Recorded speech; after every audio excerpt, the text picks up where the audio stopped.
전문가 선임할 때는 이제 보수가 이제 중요한데, 어떤 분은 30만 원 한다고 하고, 어떤 분은 뭐 50만 원 한다고, 어떤 분은 이제 100만 원 한다고 하는데, 전문가들은 보수를 얼마큼 받느냐에 따라서 동기부여가 된다고 생각하시면 되세요.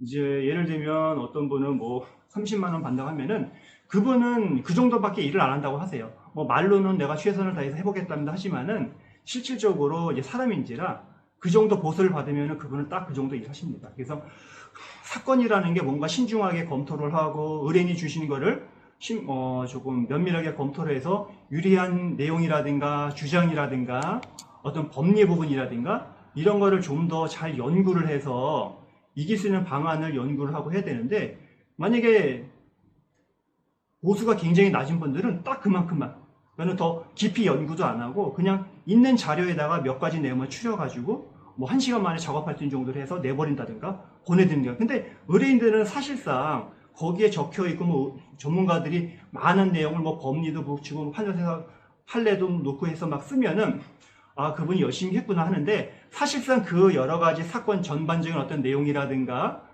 사건 흐름이라든가 사건 어떤 뭐 내용에 따라서 더 연구할 수 있고 더 뽑아낼 수 있는 여러 가지 뭐 이런 주장들이 있는데, 그런 거 없이 그냥 형식적으로만 기존에 있었던 내용을 조금 붙이기를 하거나 아니면은 기본적인 내용만 넣어서 이제 서류를 작성하죠. 그러면은 의뢰인들 입장에서는 그 자료만 보고 이제 보시는데 좀 그럴듯하게 서류를 만들거든요. 그렇지만은 거기에 들어가 있는 내용이 의뢰인들을 실질적으로 도와줄 수 있는 내용은 그냥 그게 없다는 거죠. 근데 그만한 보수를 받는 분들은 의뢰인들한테 적극적으로 자료도 요청하고 주신 자료를 하나라도 더 꼼꼼히 봐서 거기서 그 증거에서 하나, 두 개, 세네 개 여러 가지 논점을 파악해서 증거를 그런 거를 또 이제 논리적인 주장을 만들고 법리를 만들어서 적극적으로 싸우는데, 그래서 전문가들한테 어떤 보수 책정도 굉장히 중요하고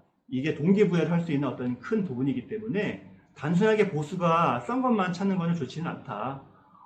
이게 어떤 공산품을 제조하거나 만드는 부분이 아니라 어떤 전문가가 그만한 돈을 받고 이분을 위해서 전문적으로 전문 지식을 동원해 가지고 그분의 상황에 맞게 뭔가 일을 만들어가는 과정이기 때문에 단순하게 보수를 낮게 한다고 해가지고 아, 내가 좀 잘 선택했다라는 부분이 아니라 그만한 돈을 받으면 그만큼 어떤 일을 연구를 하고 많이 하고 사건 관리가 제대로 되는 부분이기 때문에 추후에 전문가를 이제 선임을 할 때 그런 부분 좀 유념을 해서 이제 선임하시는 것들이 이제 좋을 것 같습니다. 예, 그래서 오늘은 제가 제 그동안 이제 경험을 바탕으로 해서 분쟁이 있기 전에 증거나 아니면은 어떤 분쟁에 대비해서 사실 조사라든가 증거 채집은 어떻게 해야 되는지 뿐만이 아니라 그 이후에 전문가를 이제 선임을 할 때 어떻게 이제 전문가를 이제 선임을 하고 어떤 부분을 고려해야 되는지 부분에 대해서 좀 간단히 말씀을 드렸습니다.